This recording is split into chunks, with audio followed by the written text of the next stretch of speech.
అన్నీ కూడా వారి గమనంలో తీసుకుంటా ఉన్నారు. మూసీ పేరిట 1,50,000 కోట్ల దోపిడీకి ఏదైతే తెరలేపారో దాన్ని బయటపెట్టి ఆనాడు ప్రజల్ని అప్రమత్తం చేసి చైతన్యవంతం చేసి అడ్డుకున్నది బీఆర్ఎస్. అట్లాగే లగచర్లలో గిరిజనుల మీద దాడి చేసి వారి భూములు లాక్కొని తన సొంత అల్లుడి కంపెనీ కోసం అక్కడ ఫార్మా విలేజ్ అని ఒక ప్రతిపాదన పెడితే ఆ విషయంలో కూడా ప్రజలకు అండగా నిలబడి ఆ స్కామ్ను కూడా బయటపెట్టింది బీఆర్ఎస్. తర్వాత HILTP పేరిట హైదరాబాద్ ఇండస్ట్రియల్ ల్యాండ్స్ పేరిట 5 లక్షల కోట్ల భూభాగోతాన్ని బయటపెట్టింది కూడా బీఆర్ఎస్ఏ. ముఖ్యమంత్రి గారి బావమరిది అమృత్లో చేసిన స్కామ్ని, అమృత్ కుంభకోణంలో చేసిన స్కామ్ని బయటపెట్టింది కూడా బీఆర్ఎస్ఏ. అట్లాగే మొన్నీ మధ్యనే సింగరేణి బొగ్గు గనుల్లో ఏ రకంగా కాంగ్రెస్ ప్రభుత్వం కుంభకోణానికి పాల్పడ్డదో ఆధారాలతో సహా, బొగ్గు గనుల్లోనే కాదు సింగరేణి కంపెనీలో అటు బొగ్గు గనులు ఇటు సోలార్ టెండర్లు అన్నిట్లో కూడా ఏ రకమైన భారీ కుంభకోణానికి తెరలేపిందో అది కూడా బయటపెట్టింది బీఆర్ఎస్ఏ. మరి గత వారం 10 రోజులుగా ముఖ్యంగా జనవరి 22, 23 తర్వాత వరుసగా ఏకబిగిన మొదలు హరీష్ రావు గారిని, తర్వాత నన్ను, ఆ తర్వాత రాజ్యసభ మాజీ సభ్యులు సంతోష్ గారిని, తర్వాత మా అధినాయకుడు కేసీఆర్ గారిని వరుసగా విచారణకు పిలిపిస్తే మాకు అప్పుడేదో అనుమానం వచ్చింది. ఇదేదో డైవర్షన్ గేమ్ బాగానే సీరియస్గానే ఆడుతున్నారు, ఎందుకు ఆడుతున్నారు, ఇంత హడావుడిగా ఎందుకు చేస్తున్నారు అని చెప్పి మాకు డౌట్ వచ్చింది. ఆ డౌట్ వచ్చిన తర్వాత మేము కూడా తవ్వడం మొదలుపెట్టాం. ఏది కవర్ చేయడానికి, ఎందుకోసం ఈ కవర్ డ్రైవ్లు, ఎక్స్ట్రా కవర్ డ్రైవ్లు అని జాగ్రత్తగా ఆలోచిస్తే దొరికింది మాకు ఒక పెద్ద ఫ్రాడు, ఒక పెద్ద ముఖ్యమంత్రి గారి బినామీ భాగోతం ఒకటి బయటపడ్డది. ఇది జనవరి 23 నాడు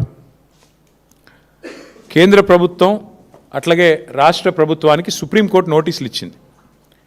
KLSR అనే ఒక కంపెనీ, ఇన్ఫ్రాస్ట్రక్చర్ కంపెనీ, ఈ కంపెనీ ముఖ్యమంత్రి గారి బినామీ కంపెనీ. KLSR ఇన్ఫ్రా అనే కంపెనీ ముఖ్యమంత్రి గారి బినామీ కంపెనీ. నేనేదో ఊరికే అనట్లేదు, అది దానికి ఆధారాలతో సహా ఇప్పుడే మీకు చూపెడతాను. ఇప్పుడు నేను ఈ మాట చెప్పంగానే కొన్ని ఛానళ్ళు లైవ్ కట్ చేస్తాయి, అది కూడా నాకు తెలుసు, పర్వాలేదు. అయినప్పటికీ ఈ KLSR ఇన్ఫ్రా అనే కంపెనీ ఏదైతే ఉందో దాని భాగోతం బయటపడి సుప్రీంకోర్టు నోటీసులు ఇచ్చింది కేంద్ర ప్రభుత్వానికి, రాష్ట్ర ప్రభుత్వానికి. వెంటనే మరి ఈ దివాలా తీసిన కంపెనీ ఏదైతే ఉందో 6,000 కోట్ల రూపాయల వర్కులు వీరికి దివాలా తీసిన సమయంలోనే, స్పష్టంగా నేను చదువుతాను, మీరు వినండి. ఏం రాశారంటే, centre and Telangana get supreme court notice for KLSR Infratech's insolvency fraud. The company allegedly secured government tenders worth approximately rupees 6,000 crore during the insolvency period without the authorization of interim resolution professional. IP professional ఇది లేకుండా, అనుమతి లేకుండా 6,000 కోట్ల టెండర్లు తెచ్చుకున్నారు వీళ్ళు. మరి ఎక్కడికి వచ్చినాయి ఈ ప్రాజెక్టులను మాకు కూడా అనుమానం వచ్చింది. ఎక్కడొచ్చినాయి ఆ ప్రాజెక్టులు అంటే మొత్తం తెలంగాణ. ముఖ్యమంత్రి గారి బినామీ కంపెనీ ఎందుకన్నాను అది కూడా చెప్తాను. ఇగో ఎక్కడెక్కడ వచ్చినాయి మీకు వరుసగా చదువుతాను, ఏమేమి వచ్చినాయి కూడా మీకు చెప్తాను వరుసగా. ఇవన్నీ కూడా మీకు వివరంగా చెప్తాను, ఇవన్నీ కూడా ఆధారాలతో సహా మీ ముందు పెడతాను.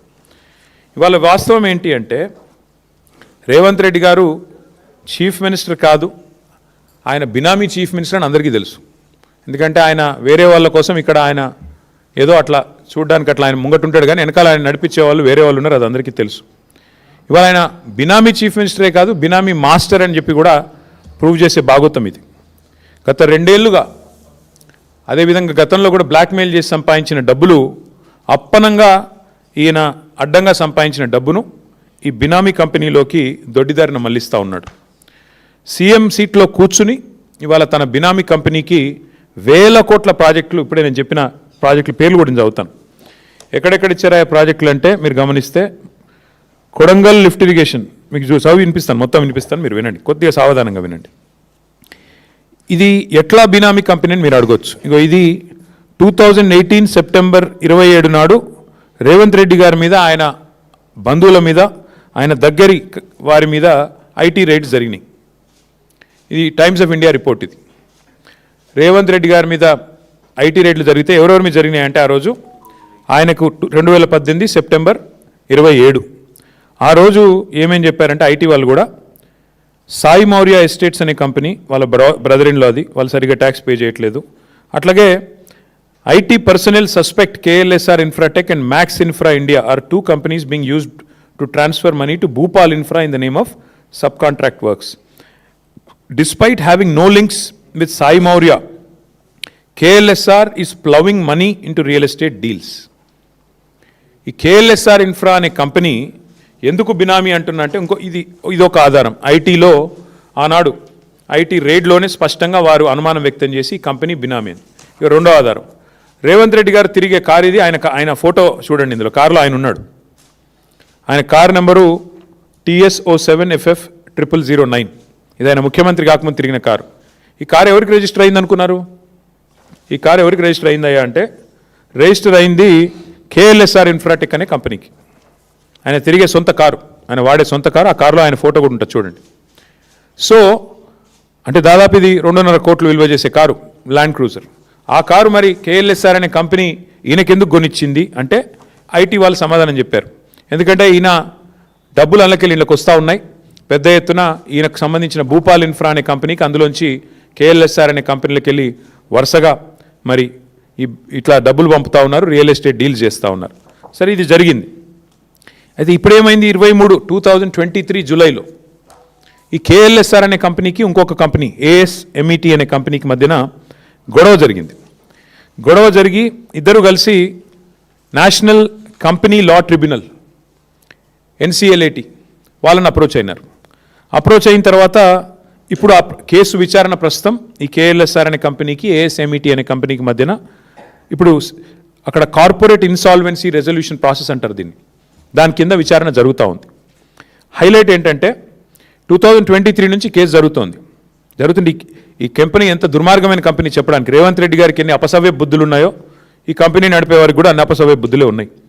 2025 ఆగస్టు 13 అంటే మొన్న పోయిన సంవత్సరం ఆగస్టు 13 నాడు జస్టిస్ శరద్ కుమార్ గారు NCLAT జడ్జి ఎవరైతే ఈ డిస్ప్యూట్ని ఈ కేఎల్ఎస్ఆర్ అనే కంపెనీ ఇంకో కంపెనీ మధ్యన గొడవని చూస్తున్నారో ఆయన ఏమన్నాడు, నాకు ఫోన్లో మెసేజ్ వచ్చింది.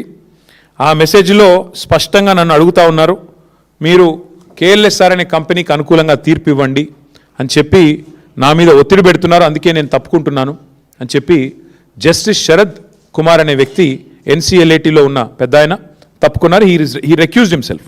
ఇంగ్లీష్లో చెప్పాలి అంటే NCLAT judicial member alleges being approached by judge for favour recuses himself.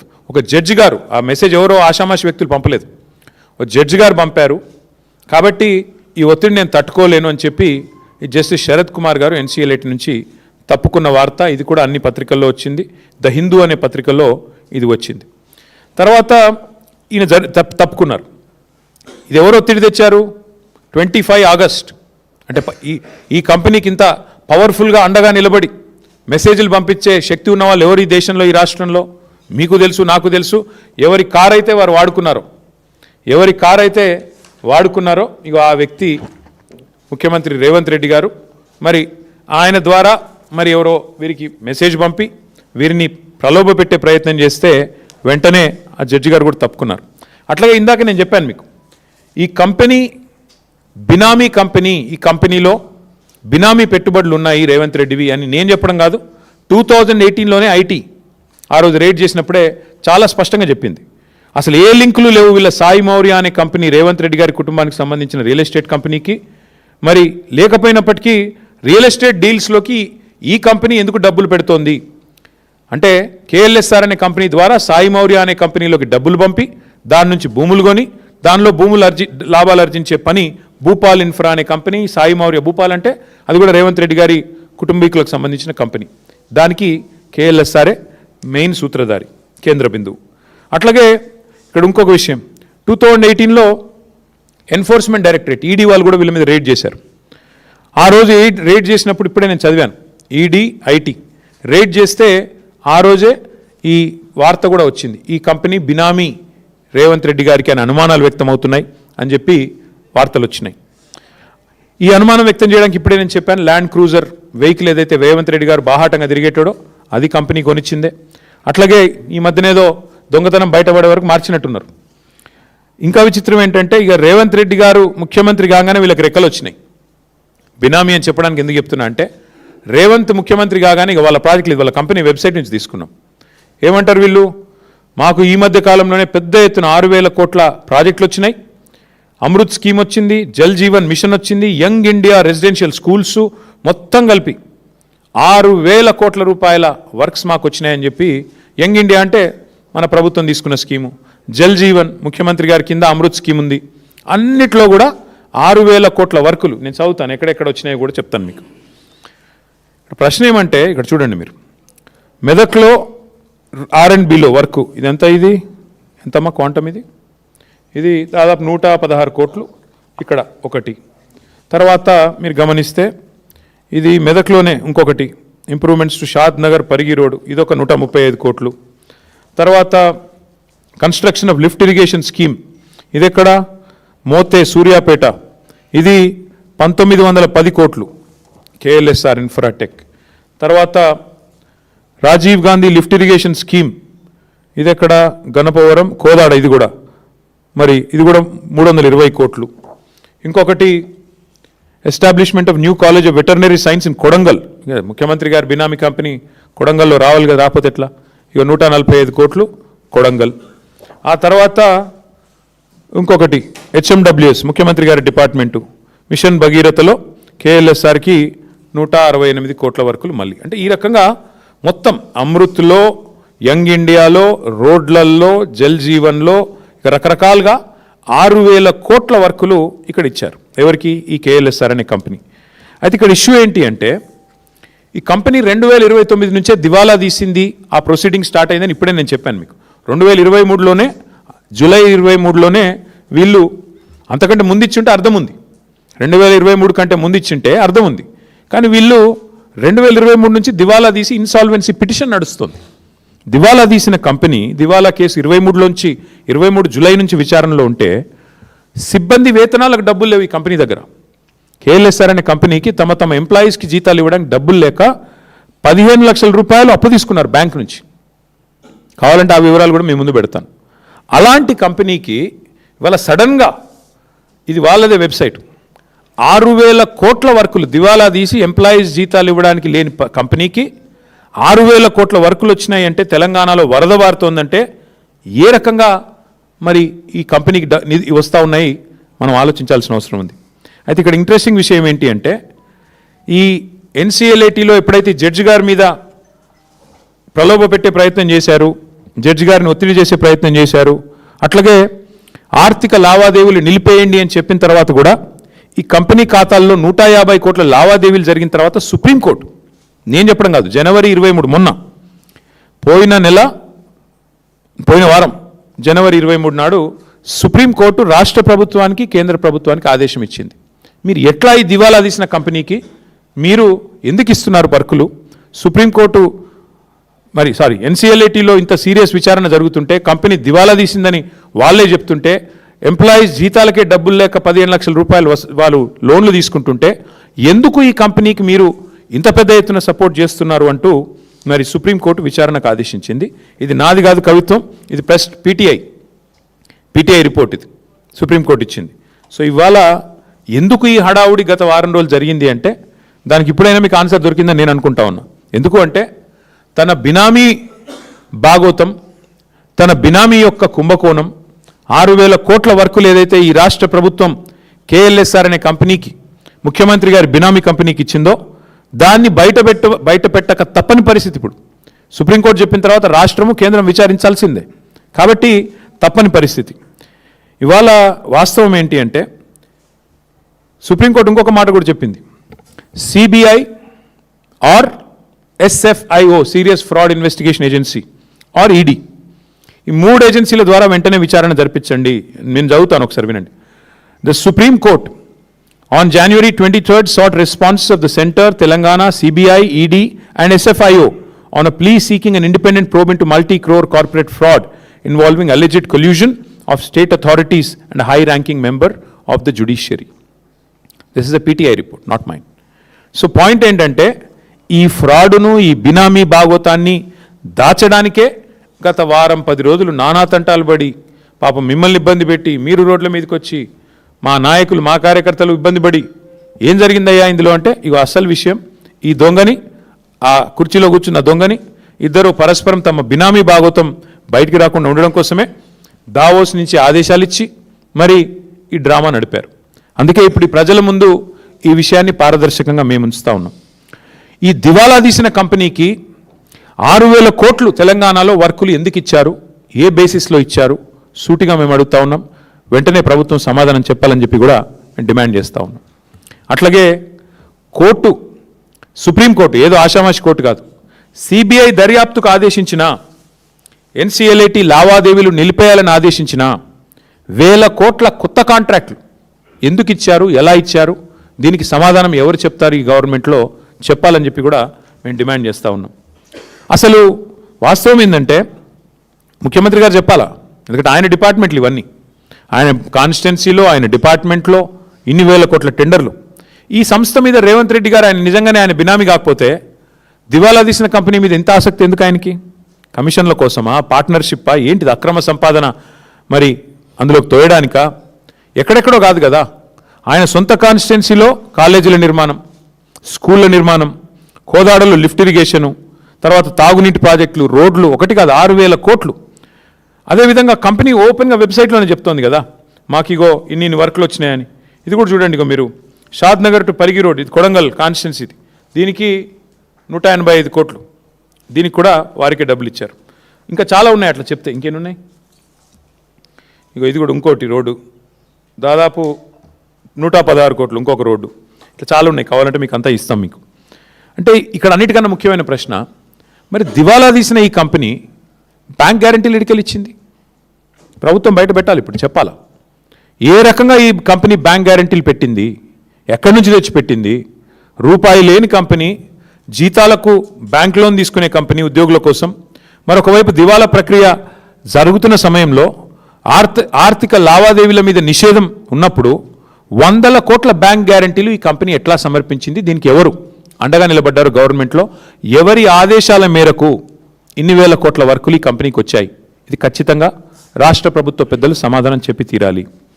ఇంకొక మాట కూడా నేను ఈ సందర్భంగా చెప్పాలి, ఇన్ని కాంట్రాక్టులు, బ్యాంక్ గ్యారంటీలు, ఖాతాల్లో 100 కోట్లు మరి ఎక్కడి నుంచి ఇలాంటి కంపెనీకి వస్తాయి, ఎలా వచ్చాయి? ఇది కూడా దీని మీద కూడా ఆరా తీయాల్సిందే. సుప్రీంకోర్టు చెప్పినట్టు ఖచ్చితంగా సీరియస్ ఫ్రాడ్ ఇన్వెస్టిగేషన్ ఏజెన్సీ కానీ, సిబిఐ కానీ, ఈడీ కానీ ఈ విషయంలో వెంటనే రంగంలో దిగాలని చెప్పి కూడా మేము డిమాండ్ చేస్తూ ఉన్నాం. ఎందుకంటే ఇదేదో రేవంత్ రెడ్డి గారి సొంత వ్యవహారం కాదు, 6,000 కోట్ల ప్రజాధనానికి సంబంధించిన వ్యవహారం ఇది.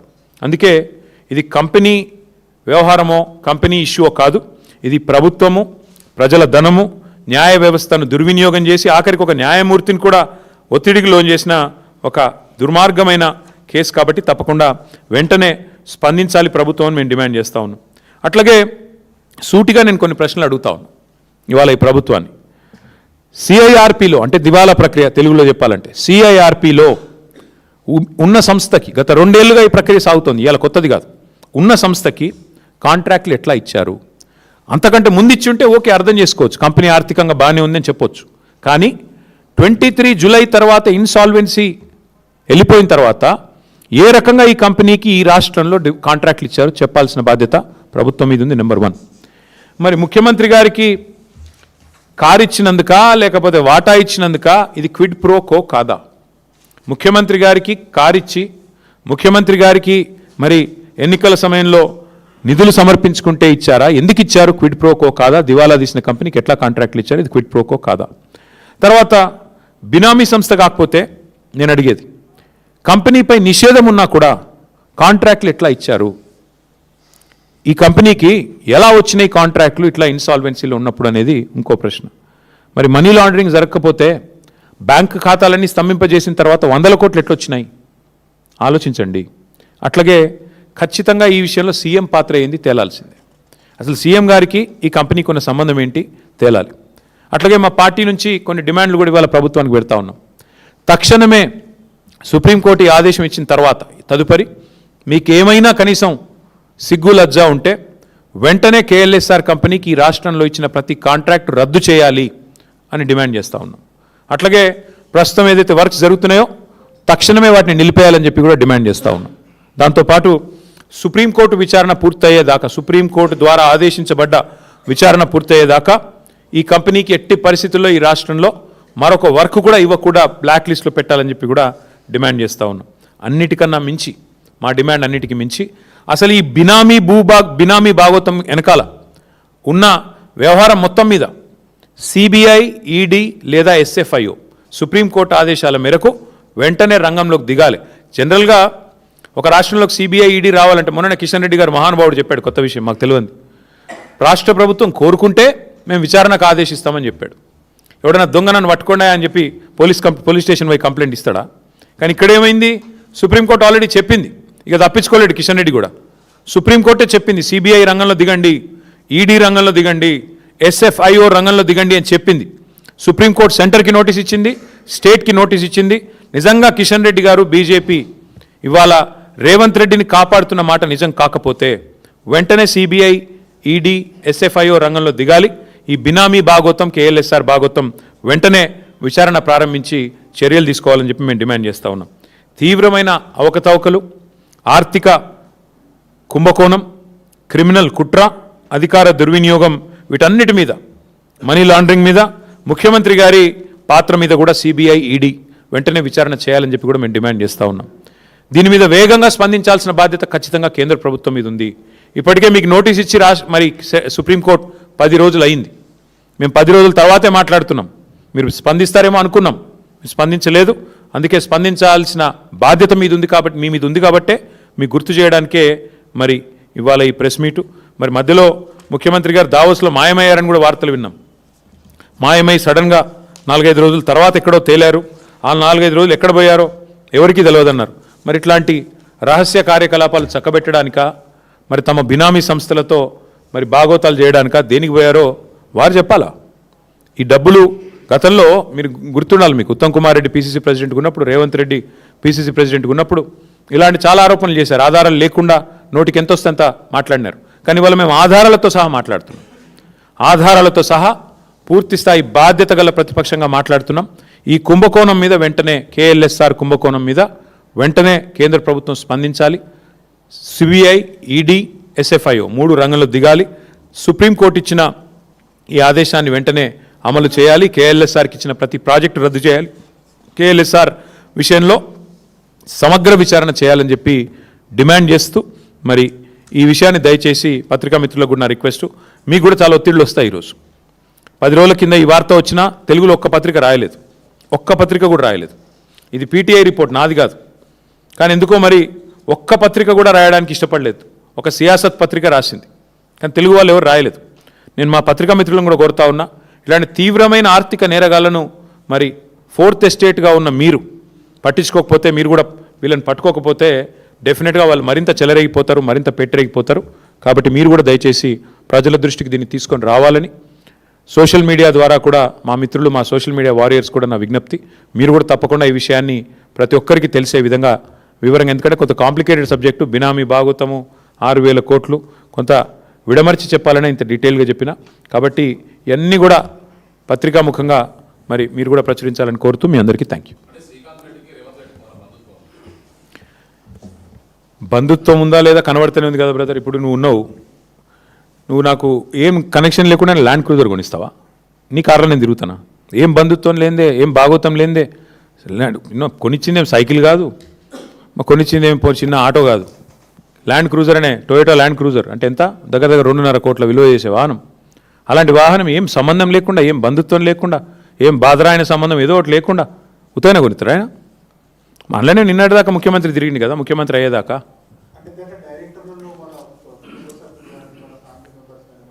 ఆయన పేరు శ్రీధర్ రెడ్డో శ్రీకాంత్ రెడ్డో నాకు తెలియదు. అయితే ఇక్కడ వాస్తవం ఏంటంటే 2018 నేను చెప్పడం కాదు, ఇది 2018లో this is Times of India report. ఆయన సుధాకర్ రెడ్డి గారని senior journalist, Times of India రాశారు ఈ రిపోర్ట్. ఏం రాసినారు అందులో? ఐటీ వాళ్ళు అప్పుడే సస్పెక్ట్ చేశారు ఇది బినామీ కంపెనీ అని. నేను చెప్తాను లేదు, ఇది ఐటీ ఈడీ రైడ్ అయింది రేవంత్ రెడ్డి మీద 2018 సెప్టెంబర్ 27. అందులో ఏం రాశారంటే స్పష్టంగా ఈ కేఎల్ఎస్ఆర్ అనే కంపెనీ నుంచి చాలా అడ్డగోలుగా పైసలు రేవంత్ రెడ్డి కుటుంబీకులకు సంబంధించిన భూపాల్ ఇన్ఫ్రా, సాయి మౌర్య ఎస్టేట్స్ అనే కంపెనీలోకి వచ్చినాయి. అసలు వాళ్ళకి వీళ్ళకి ఏం సంబంధం లేకుండా ఎట్లా వచ్చినాయన్న విషయం మీద ఆరాధిస్తే ఇది బినామీ ఏమో అన్న అనుమానం వస్తున్నది అని టైమ్స్ ఆఫ్ ఇండియా కథనం, నాది కాదు. మరి ఇవన్నీ చూస్తుంటే ఏమనిపిస్తుంది మీకు? ఇటేమో రైడ్లో అక్కడికి వెళ్ళి ఇక్కడ డబ్బులు వచ్చినట్టు కనబడుతుంది. ముఖ్యమంత్రి స్వయంగా కార్లో తిరుగుతాడు. సడన్గా ముఖ్యమంత్రి ఈయన కాగానే మరి దివాలా తీసిన కంపెనీకి 6,000 కోట్ల వర్కులు వస్తాయి. ఏమనిపిస్తుంది మీకు? మళ్ళీ ఇంకా విచిత్రం ఏంటి, ఈ కంపెనీని ప్రోబ్ చేయండి అని చెప్పి సుప్రీంకోర్టు ఆదేశం ఇస్తే, జనవరి 23 నాడు ఆదేశం ఇస్తే మా మీద వెంటనే వరుసగా ధారావాహికంగా హరీష్ రావు గారిని, నన్ను, తర్వాత సంతోష్ని, తర్వాత కేసీఆర్ గారిని వరుసగా జనవరి 22 ఆదేశం సుప్రీంకోర్టు. వరుసగా అప్పటి నుంచి ఫోన్ ట్యాపింగ్లో అగ్రెసివ్గా విచారణ పేరిట డ్రామా. ఏమెత్తిపోయింది అర్జెంటుగా? 2 ఏళ్ల నుంచి లేని హడావుడు ఇప్పుడు ఎందుకు? చూస్తే ఇదంతా జరిగింది. ఆఖరికి జడ్జిలను భయపెట్టే కాడికి వచ్చింది వీళ్ళ కథ. వీళ్ళెంత దుర్మార్గం అంటే జడ్జిలని భయపెడితే ఆయన తప్పుకున్నాడు, ప్రలోభ పెడితే తప్పుకున్నాడు. భయపెట్టడం కాదు, ఒత్తిడి చేశారు, ప్రలోభ పెట్టారు, తప్పుకున్నాడు ఆయన కూడా ఆఖరికి. అంటే ఇంత దుర్మార్గంగా ఈరోజు ఈ రాష్ట్రంలో ముఖ్యమంత్రి గారు ఆయన బినామీల భాగోతం నడుస్తుంది. ఇంకోటి, ఇక అన్నీ నేనే చెప్తే మరి పరిశోధనాత్మకమైన జర్నలిస్టులు మీరేం చేస్తారు? మీరు కూడా కొంత తవ్వండి, తీయండి. ముఖ్యమంత్రి గారు బినామీ భాగోతం బయట పెట్టండి, పెట్టి మొత్తం ప్రజల ముందు పెట్టండి. ఇక అదొక కామెడీ సీరియల్ బ్రదర్, వదిలేదు. ఎందుకంటే అది కోర్టులో తెలుసుకుంటాము. మా తమ్ముడు ఈరోజు పొద్దున ఆల్రెడీ మాట్లాడిండు. ఈ స్వయంగా ఆ సంజయ్ అంటే ఆయనకు ముఖ్యమంత్రి కండువా కప్పిండు. ఇక ఆయన మరి ఆ సార్ పేరు గడ్డం ప్రసాద్ కాదు, గాంధారి ప్రసాద్ ఇప్పుడు ఆయన పేరుగా. కళ్ళ గంతలు కట్టుకున్నాడు సారు, ఆ స్పీకర్ సార్. ఆయన అంటే నాకు గౌరవం, నాకు మిత్రుడు. ఈరోజు కాదు, నాకు 20 ఏళ్ళ మిత్రుడు మా ప్రసాద్ అన్న. కానీ ఇక పాపం ముఖ్యమంత్రి గారి ఒత్తిడి, ముఖ్యమంత్రి గారి ప్రభావం, ఇక ఇంతకింత ఆఖరి జడ్జిలనే భయపెడుతుండే ముఖ్యమంత్రి. మా ప్రసాద్ అన్న పాపం ఏం చేస్తాడు? గాంధారి ప్రసాద్ అయిపోయింది పాపం, ఆయన కళ్ళకు గంతలు కట్టుకున్నాడు. స్పష్టంగా కండువా కప్పుతూ ముఖ్యమంత్రి గారే సంజయ్ కుమార్కి పిలిస్తే ఇక అది కనబడతలేదు అంటే నేను ఏం చేయాలి? ఎవరు ఏం చేయాలి? కోర్టుకు పోతాం, మళ్ళీ కోర్టుకు పోతాం, అందరు ఎమ్మెల్యేల మీద కోర్టుకు పోయి కొట్లాడతాం. Thank you.